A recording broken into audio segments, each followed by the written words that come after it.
So I want you to take the time to think about all of the ways in which you are an expert that you probably haven't acknowledged because the role in which you're in today is second nature to you. So when you're helping an organization write out an algorithm or prepare a policy or improve in some capacity, whether you're improving the patient experience, improving quality, improving safety, you are consulting. So today, I just want to take the time to empower you and let you know that you're all experts, but oftentimes because we work in our silos, we don't realize all the ways in which we can monetize our expertise as clinicians.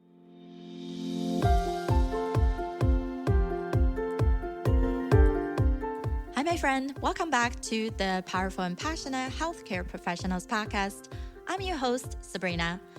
I am a cardiothoracic surgery PA, a public health practitioner with a background in neuroscience, and a peak performance coach.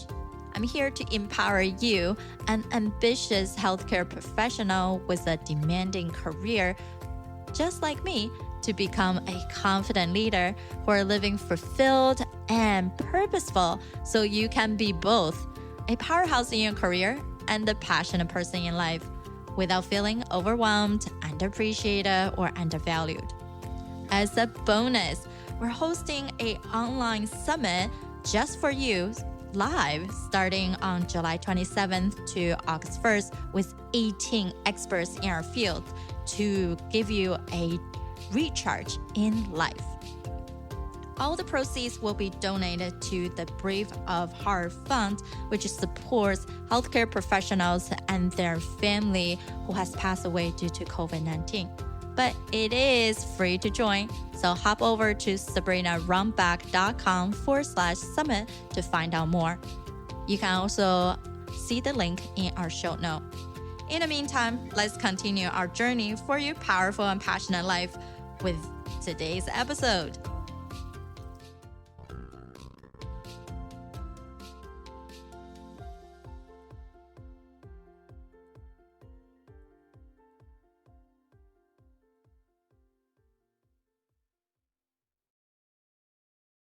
Hi, my friend, it's Sabrina. Welcome back for another episode of Powerful and Passionate Healthcare Professionals podcast.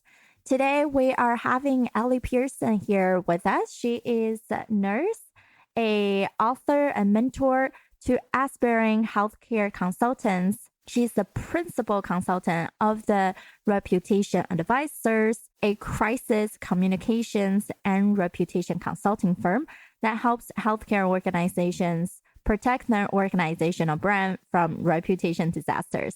Today, Elle has successfully helped over 300 physician practice owners, urgent cares, and community hospitals protect their online brand from internal and external reputation threats by increasing patient engagement and mitigating grievances. Without further ado, here is Elle. Okay, this is going to be pretty informative. So just to give you guys some background information on myself. So previously, I was a nurse, and I've maintained my nursing license for going on 15 years now.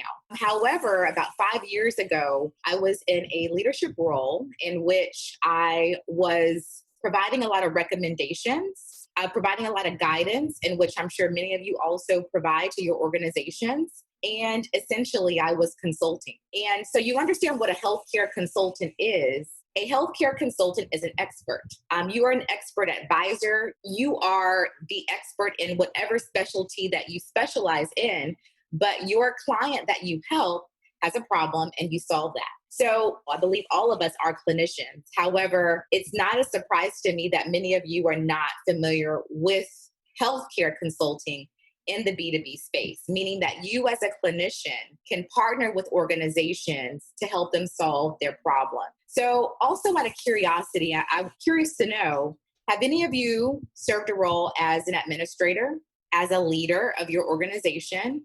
Have you served a role in a committee? Have you been a preceptor? So if you have, okay, Darlene says consulting is a major part of my business. Absolutely. Darlene, I hope you're also consulting with other businesses as well, because corporate needs our expertise. So if you have been a preceptor, If you have provided advice or recommendations to anyone, any leader at your organization, you are a consultant. You just probably didn't have the label as a consultant or the role of a consultant. But if you are a physician, a nurse practitioner, a physician assistant, and you provide advice or guidance in some capacity, you are consulting. When your organization brings together a group within a committee of healthcare professionals, they're acknowledging your expertise. And typically at healthcare organizations, you'll have retention committees, staffing committees, patient satisfaction committees, compliance committees, right? There's so many various committees, and Sabrina is giving great examples of all the committees that she's been on. Absolutely. Who also lead research. That's very important. But healthcare organizations, they acknowledge your expertise by bringing you together as a group of experts. But at the end of the day, you're not being monetized or compensated for all the advice and guidance that you provide. So when I was providing advice and recommendations as a nursing administrator, again, we oftentimes don't know what we're not exposed to. So it wasn't until I started to associate myself with other healthcare consultants who were external healthcare consultants at the organization I worked for, I began to see the opportunities that existed for me to do the same exact thing, which was provide advice and guidance and help other organizations outside of where I worked solve those same problems in which I was solving for the organization that I worked. So I want you to take the time to think about all of the ways in which you are an expert that you probably haven't acknowledged because the role in which you're in today is second nature to you. So when you're helping an organization write out an algorithm or prepare a policy or improve in some capacity, whether you're improving the patient experience, improving quality, improving safety, you are consulting. So today, I just want to take the time to empower you and let you know that you're all experts, but oftentimes because we work in our silos, we don't realize all the ways in which we can monetize our expertise as clinicians, okay? As a nursing administrator, I knew everything about operations, right? I was very passionate about the patient experience as it related to dealing with complaints and grievances. But you guys, did you know that there are policies in place by the Joint Commission and CMS simply about responding to complaints and grievances in order for an organization to be compensated? I didn't know that until I started to associate with other healthcare consultants who said, Elle, you're doing all these great things for the organization you work for. You should be doing the same thing for organizations that need your expertise, who don't have an Elle on their team. So I want you to take the time to think about all the recommendations that you provided to the organization in which you work, all the ways you've helped improve the standard of care. And I also want you to reflect and think about all those organizations who could benefit from your expertise. So this definitely does play into what Lachelle mentioned earlier about bringing in additional sources of income. So out of curiosity, I know many of you are already in business, but what are some ways in which you have thought about bringing in extra income? Before I was a consultant, I picked up extra shifts. Have you guys done that to bring in extra income? You pick up extra shifts, which is tiring if you work 12-hour shifts. You know, it's always amazing to me how many healthcare professionals I meet, and they have extra jobs. They don't just have a full-time job, but they also have maybe 2 or 3 extra jobs on the side. Yes. And that's so tiring because, again, it takes time away from yourself, your family, and you're exhausted. Right now, Darlene, you're a pro. You're an author, speaker. Those are all great things that you can do as a consultant. There's so many different various revenue streams you can bring in as a consultant. I'm going to share a lot of those things with you today. I wanted to let you know that we do all these things, again, to devote ourselves to the organizations in which we work. And that's partly why we go into healthcare, is to help others. But at the end of the day, when it exhausts us, we have to think outside of the box. And healthcare consulting is a great way for you as the clinician expert to provide and share your recommendations with other organizations. So when it comes to working additional shifts, when it comes to picking up additional jobs and all those things, as far as healthcare consulting, there's 3 ways in which you can utilize your expertise to move forward in consulting, I'm going to share that with you. So I focus really on helping clinicians transition into independent healthcare consulting. But if you yourself are not comfortable going into business, maybe you don't want to take that chance, that's okay. Not everyone is meant for entrepreneurship. However, at least you know all of your options to bring in additional income. So the first way you can utilize your expertise that you already have and your experience as a clinician to now become a consultant, the first thing you can do is look for jobs in which healthcare consulting firms are hiring. So did you guys know that you've heard of Press Ganey? Have you all heard of Press Ganey, which they take in the patient surveys? Press Ganey is a consulting firm. They hire healthcare consultants, just like you and I, to do what? To consult. And Press Ganey focuses on so many different factors outside. I did not like them in practice. Yes, but listen, as a consultant, there's so many great opportunities. Press Ganey is a large consulting firm, and they focus not only on patient satisfaction, but on quality. They focus on healthcare provider retention. So all of these are ways in which you can find firms just like Press Ganey who specialize in various aspects of healthcare. And if you are interested or have the expertise in patient satisfaction, in quality, in compliance, looking for a job as a healthcare consultant is an option. Now, I like to be in control of my revenue. So I necessarily wouldn't look or seek a job as a healthcare consultant, but it is an option, and it's an option that many of us as clinicians don't know about.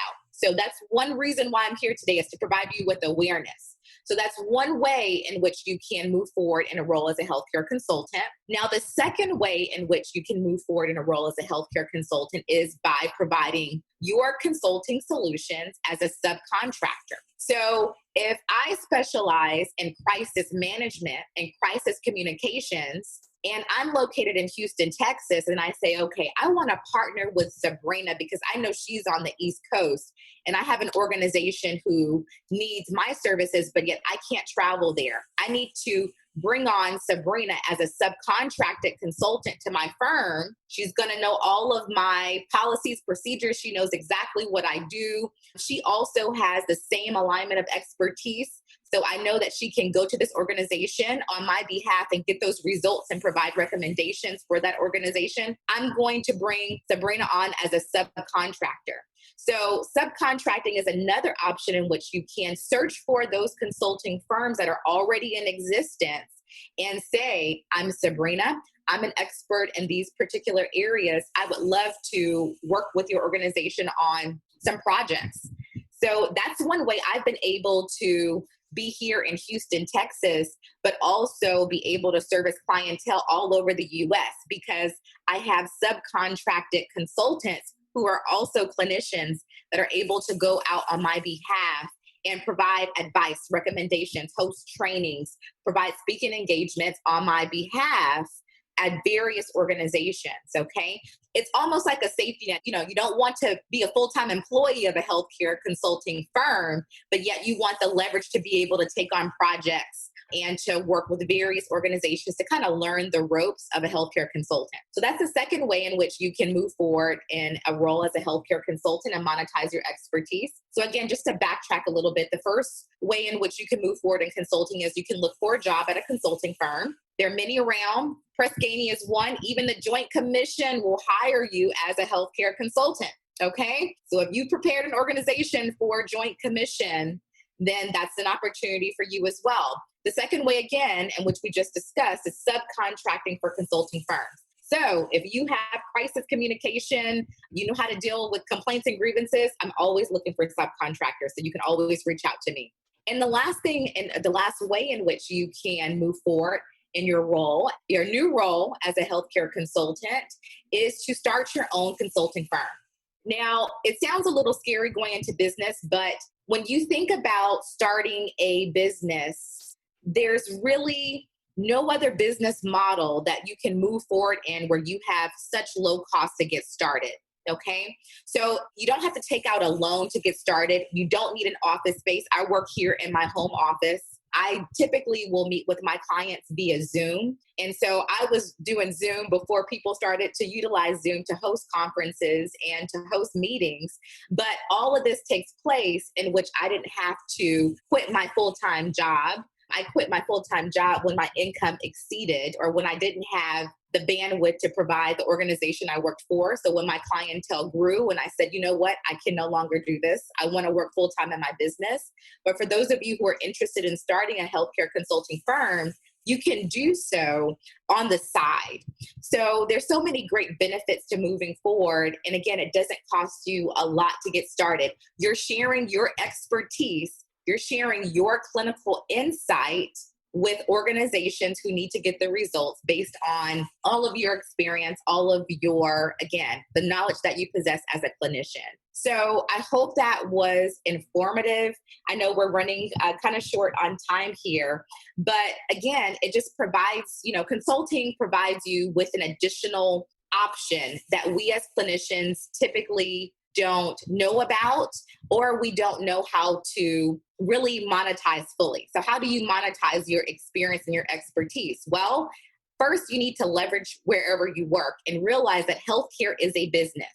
At the end of the day, if you can solve a problem for an organization to help them save money, to prevent fines, to help them excel, then those organizations will absolutely want to partner with you to help them get results. I do want to answer some questions because I know that many of you may not be familiar with consulting. So if I can answer any questions for you, please let me know.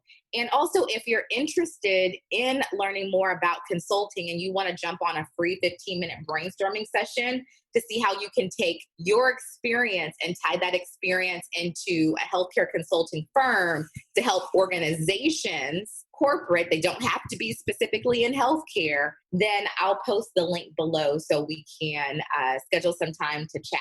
So let me know if you have any questions about healthcare consulting. As a healthcare consultant, there's so many different streams of income that you can produce in itself. So hosting trainings for organizations, again, they don't have to be just healthcare organizations. It could also be tech companies, insurance companies, oil and gas. Depending on the problem that you solve for organizations, there's so many different things that you can do. So training is one. Again, providing advice and recommendations is really the backbone of what we do. You're the trusted advisor. A lot of times you'll go into an organization, you'll do your initial assessment and you'll see, wow, you don't have this in place. And so what you'll have to do is a lot of program development, a lot of policy and procedure writing. I'll go through and work out algorithms that should be in place that aren't in place, modifying workflows. The list goes on as far as all the different things that you can provide. And so it can create not only a residual income for you. When we talk about these consulting projects, when you're partnering with B2B organizations, this isn't little money you're working with. These contracts are $50,000, $60,000, and many of them are reoccurring revenue.